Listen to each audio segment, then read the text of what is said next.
High everyone, स्वागत छ तपाईहरुलाई फेरि पनि अर्को एउटा नयाँ भिडियोमा।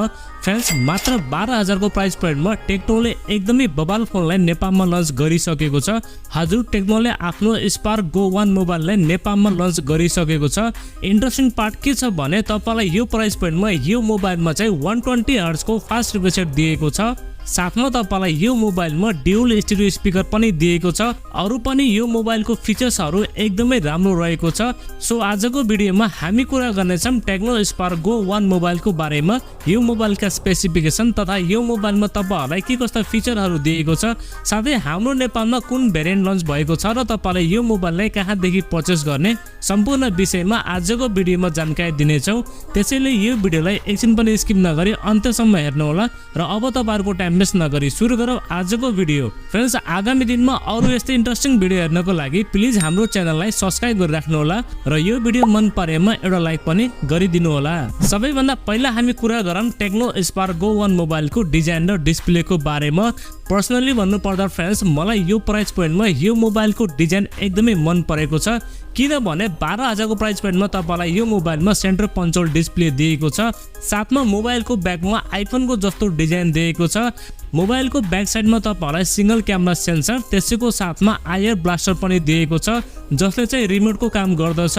तलपट्टि तपाईलाई टेक्नोको ब्रान्डिङ दिएको छ र अगाडिपट्टि तपाईलाई सेन्टर पन्चोल डिस्प्ले दिएको छ। साथमा तपाईलाई यो डिस्प्लेमा ग्लासको प्रोटेक्सन पनि दिएको छ। इनफ्याक्ट यो प्राइस पोइन्टमा तपाईलाई यो मोबाइलमा IP54 को रेटिङ पनि दिएको छ। हल्का फुल्का पानीको छिटाहरू परे पनि यो मोबाइललाई कुनै पनि प्रब्लम हुने छैन। आई थिंक 12,000 को प्राइस पोइन्टमा मोबाइलको बिल्ड क्वालिटी र डिजाइन भने एकदमै बबाल रहेको छ। अब हामी कुरा गरौँ मोबाइलको डिस्प्लेको बारेमा। तपाईलाई यो मोबाइलमा 6.67 इन्चको HD+ IPS LCD प्यानल दिएको छ। साथमा तपाईलाई यो डिस्प्लेमा 120 हर्ट्ज को फास्ट रिफ्रेश रेट पनि दिएको छ, यानी कि डिस्प्ले युज गर्नको लागि एकदमै स्मुथ हुनेवाला छ। फ्रेन्ड्स, प्राइसिङ अनुसार मोबाइलको डिस्प्ले क्वालिटी चाहिँ एकदमै राम्रो रहेको छ। तपाईलाई यो डिस्प्लेमा कन्टेन्ट वाचिङको लागि र गेमिङको लागि कुनै पनि शिकायत आउने छैन। र परफर्मेन्सको बारेमा कुरानु पर्दा यो मोबाइलमा तपाईलाई युनि एसओसी को T615 चिपसेट दिएको छ, जुन चाहिँ 12 नैनोमिटरमा बनेको चिपसेट हो। साथमा तपाईलाई यो मोबाइलमा LPDDR4S को र्याम टाइप र eMMC 5.1 को स्टोरेज टाइप दिएको छ। रिड नेट स्पिड पनि तपाईलाई यो मोबाइलमा डिसेन्ट पाउनुहुनेछ। अनि गेमिङ ग्राफिक्स तपाईलाई यो मोबाइलमा माली G57 को MP1 ड्युअल कोर GPU दिएको छ, जसमा गेमिङ ग्राफिक्स पनि तपाईलाई यो मोबाइलमा ठिकठाकै पाउनुहुनेछ। फ्रेन्ड्स, यो चिपसेटको एन्टुतु स्कोरको बारेमा कुरानु पर्दा यसको स्कोर भने 2,60,000 जति आउने गरेको छ, यानी कि यो प्राइस पोइन्टमा तपाईलाई यो मोबाइलमा परफर्मेन्स पनि ठिकठाकै पाउनुहुनेछ। डे टु डे युजको लागि र नर्मल सेटिङमा गेमहरु खेल्नको लागि तपाईलाई यो मोबाइलमा कुनै पनि शिकायत आउने छैन।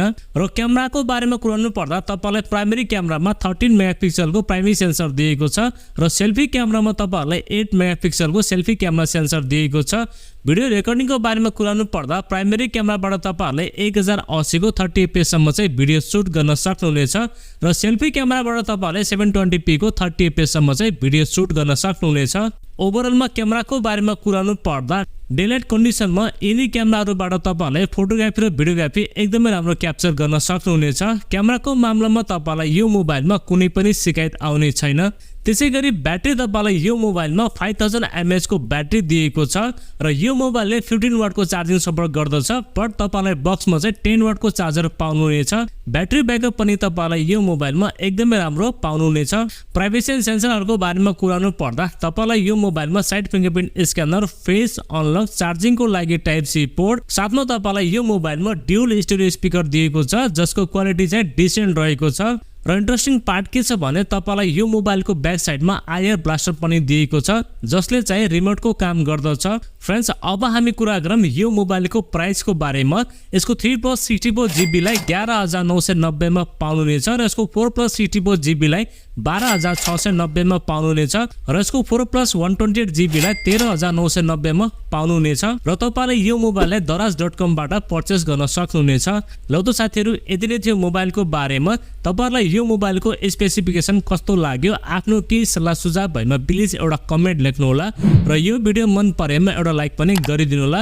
यदि नयाँ साथीभाइहरुले हाम्रो च्यानललाई पहिलोपटक हेर्दै हुनुहुन्छ भने प्लिज हाम्रो च्यानललाई सब्स्क्राइब गरिराख्नु होला। अर्को भिडियोमा भेट्ने बाचा गर्दै आजलाई बिदा लिन्छु। हवस्, धन्यवाद। जय नेपाल।